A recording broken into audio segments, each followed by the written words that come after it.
Yang penting kalau Bapak Ibu pakai versi 5, ya silakan, nggak masalah. Tapi harus kita buka versi 5 ya.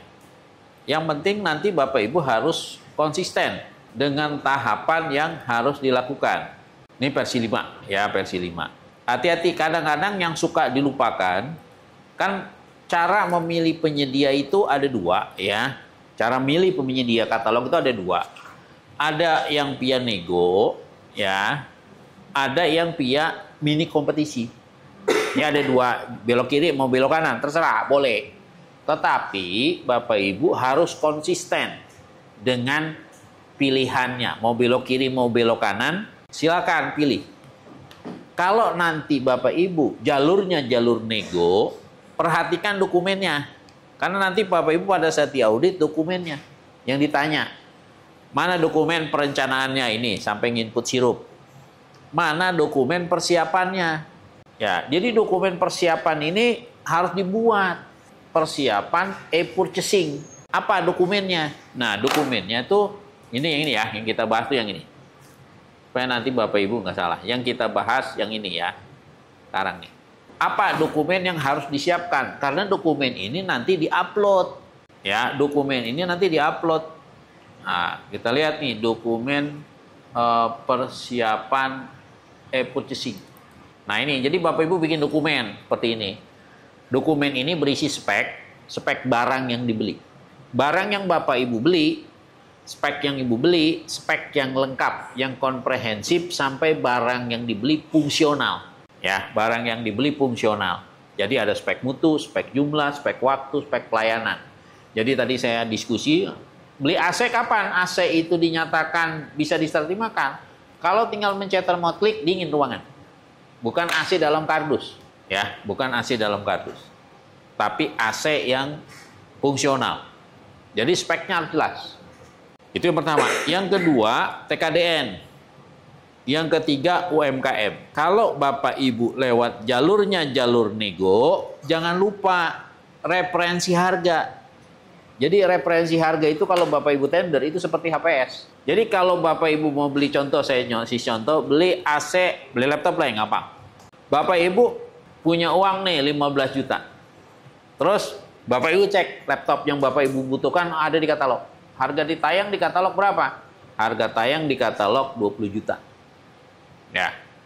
Terus Bu cari ke Mangga 2. Harga laptop yang seperti ini itu harga pasarnya berapa rupiah sih? Jadi laptop, Bapak Ibu beli laptop ada hardware, ada software. Jadi maksudnya ada laptop, ada Windows, ada Office. Bukan jangan laptop kosong. Yang ada hardware dan software. Harganya berapa? 14 juta. Artinya Bapak Ibu bisa ngeklik ke PT dengan harga 20 juta nggak masalah. Tetapi Bapak Ibu nego nanti harus sama atau di bawah referensi harga. Kalau Bapak Ibu pakai jalur nego. Karena nego setelah itu nanti nih dokumen ini ditetapkan oleh PPK. Karena pada saat Bapak Ibu bikin paket, nanti dokumennya harus diupload. Berapa referensi harga Bapak Ibu? Pada saat diaudit, referensi harga Ibu berapa? Jangan sampai nawar di atas referensi harga, Bapak Ibu jadi masalah. Konsisten ya. Jadi yang penting Bapak Ibu konsisten dengan jalur yang dipilih. Nah ini kalau dia nego. Ini dokumen persiapan yang harus disiapkan karena ini harus diupload di sistem. Hati-hati. Nanti pelaksanaan e-purchasing. Nah, hati-hati Bapak Ibu pelaksanaan e-purchasing. Sebelum Bapak Ibu ngeklik ya, Bapak Ibu ya. Sebelum Bapak Ibu ngeklik di sini ya. Bapak Ibu sebelum ngeklik di sini, tolong Bapak Ibu cek kualifikasi calon penyedia yang Bapak Ibu tunjuk. Bapak Ibu mau ngeklik PTA, silakan. Silakan, nggak ada masalah. Mau klik PTB, karena speknya sesuai, silakan. Tapi sebelum Bapak Ibu ngeklik PTA PTB, tolong dicek kualifikasi calon penyedianya. Karena di versi 5, kelemahannya versi 5, itu penyedia mana aja boleh masuk tanpa ada filter izin usahanya sesuai atau enggak. Karena banyak temuan di beberapa tempat, pengadaannya laptop, tapi izin usahanya alat berat, kan nggak sesuai. Jadi paket yang Bapak Ibu mau adakan apa? AC misalnya. Ya, berarti nanti harus punya izin NIB-nya yang sesuai dengan pengadaan AC, misalnya peralatan elektronik misalnya, atau alat pendingin udara gitu. Jadi pertama harus dicek NIB-nya sesuai atau enggak. Yang kedua dicek NPWP-nya aktif apa enggak. Yang ketiga dicek akte pendirian perusahaannya. Yang keempat yang dicek dia masuk blacklist atau enggak. Begitu cek di daftar blacklist, masuk ya jangan diklik Pak PT itu gitu loh. Pernah saya kemarin ada di 2024, di akhir 2024 ada salah satu PPK telepon saya, "Pak, ini saya udah ada proses e-purchasing," katanya. Tapi penyedianya ternyata masuk blacklist. Gimana, Pak? Udah tanda tangan surat pesanan, batalin. Karena nanti jadi masalah. Jadi Bapak Ibu sebelum ngeklik dicek dulu kualifikasi calon penyedianya. Boleh nggak dipanggil, minta penyedia bawa NIB, bawa NPWP, boleh. Yang kedua, sebelum Bapak Ibu ngeklik, cek dulu kesesuaian spek. Caranya gimana? Panggil dulu, ya. Tolong Bapak Ibu panggil penyedia yang bersangkutan. Bagaimana cara manggilnya, Pak? Gini caranya. Jadi sebelum Bapak Ibu ngeklik, panggil penyedia yang bersangkutan. Bapak Ibu bikin berita acara klarifikasi. Tanya ke penyedia yang bersangkutan, "Pak, ini barang yang Bapak tawarkan, ini barangnya apaan? Mereknya apa?" Nah, ini kertas kerja yang Bapak Ibu buat. Penyedia datang boleh via Zoom, boleh via tatap muka. Boleh juga lewat daftar pertanyaan via Google Form. Tanyain ke PTA, PTB membuat daftar, upload dokumen. Apa yang Bapak Ibu perlu tanya sebelum ngeklik? Mutu barang yang mau dibeli. Kalau dia mereknya apa? Tipenya apa? Ya, itu. Terus kalau dia ada standarnya, pakai standar apa? Kinerjanya gimana? Ini perlu diklarifikasi. Ya, untuk produk-produk tertentu, ya silakan Bapak bikin sampel. Ibu mau beli baju kebaya kayak begini kan, gitu kan, buat pegawai. Kan kalau dipoto kelihatan cakep banget kan kalau dipoto kan gitu. Begitu datang belum tentu kan gitu. Makanya kalau perlu untuk produk-produk tertentu Bapak Ibu boleh minta sampel, misalnya pengadaan seragam, pengadaan baju batik, pengadaan makan minum, pengadaan cetakan, itu harus dilihat dulu fisiknya. Nggak bisa sekedar foto, bahasa saya gitu. Ini perlu diklarifikasi. Ya, perlu diklarifikasi. Ya, atau spek teknis Bapak Ibu beli meja yang bagaimana nih? Meja warnanya apa? Ukurannya berapa? Mejanya dari particle board apa dari kayu solid? Harus jelas. Perlu diklarifikasi sebelum beli. Terus barang yang Bapak Ibu beli, kalau barangnya beli 1 unit, ada komponen utama, ada komponen pendukung. Komponen utamanya apa? Kalau ada komponen aksesoris pendukungnya apaan aja? Itu harus jelas. Ya, harus jelas, Bapak Ibu ya. Itu. Misalnya kayak Bapak Ibu nih beli handphone. Kalau dulu beli handphone plus udah ada chargernya kan sama kabel-kabelnya dulu. Kalau sekarang mah dijual dipisah sama dia, Pak. Kalau Bapak nih satu kotak dapat handphonenya doang, Pak. Kalau Bapak mau charger beli lagi. Kalau Bapak mau casingnya beli lagi. Bapak mau yang lain beli lagi.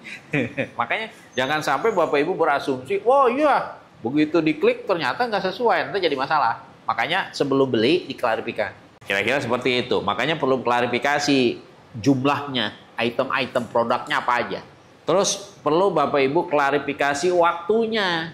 Kalau barang impor, lead time-nya berapa lama? Kayak kemarin ada salah satu puskesmas di Jakarta mau beli lip. Nanya ke saya, "Pak, saya mau beli lip, kapan titik serahnya?" Kalau Ibu tinggal mencet tombol dianterin. Dari lantai 1, lantai 5, dan seterusnya. Dan sudah ada keluar SLF, sertifikat layak fungsi. Itu keluar bayar, kagak keluar kagak dibayar. Nah, makanya harus jelas kapan barang harus dikirim, kapan barang diinstal, kapan barang diuji coba, kapan barang-barang tersebut mungkin barang berisiko tinggi keluar SLF atau SLO-nya. Dan nanti tolong Bapak klarifikasi pelayanan yang diberikan oleh penyedia apa saja. Kalau Bapak beli AC, apakah cuma AC dalam kardus dia minta dibayar, artinya jual unit, atau dia ngadain AC, ngirim sampai lokasi, dia install, dia uji fungsi sampai Bapak Ibu terima dingin. Yang betul Pengadaan Bapak Ibu mau lewat tender, mau lewat katalog, dinyatakan selesai apabila sudah fungsional. Jangan sampai nanti Bapak Ibu beli AC, ditanya, mana AC-nya? Itu Pak, di gudang, di gardus. Masalah nggak? Masalah. Jadi sebelum Bapak Ibu ngeklik, ya silakan diklarifikasi, sesuai apa enggak? Kalau sesuai, tanda tangan. Gitu kira-kira ya. Nah, diklarifikasi supaya jangan sampai persepsi Bapak Ibu dengan persepsi penyedia beda, harus sama. Nanti muncul berita acara klarifikasi. Kalau penyedianya mangkir atau apa namanya nggak jujur, kan udah kelihatan. Pak, kemarin waktu Pak klarifikasi begini Pak, oh, udah ada buktinya nih di atas kertas berita acaranya. Karena di sini Bapak sebelum mengklik itu ada dua hal yang harus diperhatikan. Dicek kualifikasi penyedia dan dicek kesesuaian speknya. Kalau dua itu sudah, apa langkah berikutnya? Tinggal bikin paket di sistem. Masukin ID paket sirup, masukin pekerjaannya apa. Nah, selanjutnya tinggal nego. Nego Bapak Ibu, pegangannya adalah, ya, pada saat Bapak Ibu nego, pegangannya adalah ini referensi harga. Ini kalau kita bicara versi 5, bisa menggunakan harga terendah, harga transaksi terbaik yang pernah dilakukan oleh penyedia. Pengalaman saya di lapangan, banyakkan penyedia kalau kita pakai harga terbaik nggak ada yang mau. Karena mungkin harga terbaiknya dia 2 tahun atau 3 tahun yang lalu. Yang paling gampang ini menggunakan harga pembanding di luar katalog. Tadi bahasa saya, Bapak Ibu beli laptop di katalog dengan merek tipe yang sama, di Mangga 2 15 juta, di katalog 20 juta. Bapak Ibu pakai harga Mangga 2 sebagai referensi. Pada saat Bapak Ibu nego, itu pegangannya harus sama atau di bawah. Selanjutnya setelah nego sepakat, ya kan? Surat pesanan, kontrak sama, nggak ada masalah. Baik mau mini kompetisi maupun paket melalui nego maupun mini kompetisi. Beda nanti kalau Bapak Ibu misalnya, oh saya nggak mau pakai jalur nego Pak, saya mau pakai jalur mini kompetisi, nggak apa-apa. Kalau pakai jalur mini kompetisi, ini dokumen yang perlu disiapkan, spek, TKDN dan UMKM. Nanti dicek ada berapa banyak penyedia, tinggal bikin paket. Jadi penilaian kualifikasi, penilaian kesesuaian speknya dilakukan belakangan. Jadi beda tadi kalau nego, Bapak tadi sebelum ngeklik cek kualifikasinya, cek kesesuaian spek klarifikasi. Itu kalau nego. Tapi kalau dia mini kompetisi, ngecek speknya, ngecek kualifikasinya belakangan. Ini udah ditetapkan, kita bikin paket mini kompetisi. Nanti ada berapa penawar yang masuk? Ada 3, si A, si B, si C. Nah, si A, si B, si C itu dicek. Di antara 3 penawaran yang masuk, mana yang terendah? Mana yang sesuai? Kemudian dicek ininya, kualifikasinya. Sesuai, terendah, menang. Proses lainnya sama, nanti Bapak Ibu ya. E-purchasing nanti sama, ya. Nanti setelah ngeklik nego, ini referensi harga sebagai dasar nego, dan nanti sampai dengan selesai pembayaran. Pada saat Bapak Ibu nego juga sama tadi, Bapak pastikan barang yang Bapak Ibu beli ini sampai dengan fungsional. Apalagi nanti Bapak Ibu perhatikan di versi 6 ya. Di versi 6 ya, hati-hati karena di sini nanti Bapak Ibu ya di versi 6 itu dipaksa, kalau bahasa saya gitu ya, dipaksa harus bekerja real time. Harus bekerja real time. Nanti Bapak Ibu setelah tetap menyusun dokumen persiapan, ngupload ya. Sebelum ngeklik juga sama, harus diklarifikasi teknis ya. Kemudian nanti Bapak Ibu setelah berkontrak ya, kemudian pekerjaan itu selesai, hati-hati harus dibuat berita acara serah terima dan diupload. Bapak Ibu harus bekerja real time. Misalnya gini, Bapak Ibu beli AC, kontrak berakhir hari ini. Artinya lakukan pemeriksaan pengujian hari ini, dokumennya diupload. Jangan sampai nguploadnya telat, ntar kena denda. Artinya nanti di sini di versi 6 PPK dengan tim teknis harus bekerja real time. Karena nanti setelah berita acara serah terima ini diupload, kemudian Bapak Ibu ngisi nilai kinerja. Isi nilai kinerjanya penyedia. Kalau sudah dinilai kinerjanya baru bisa dibayar. Selama ini kan mungkin banyak yang nggak pada ngisi kinerjanya. Ya silakan Bapak Ibu, ada yang mau ditanyakan silakan. Baik melalui swakelola maupun melalui katalog. Udah cukup. Kita tutup dulu ya Pak. Ya, oke. Nggak apa-apa. Nanti kalau memang udah cukup, ditutup aja. Ya, Pak. Ya. Ya, sama-sama. Waalaikumsalam warahmatullahi wabarakatuh.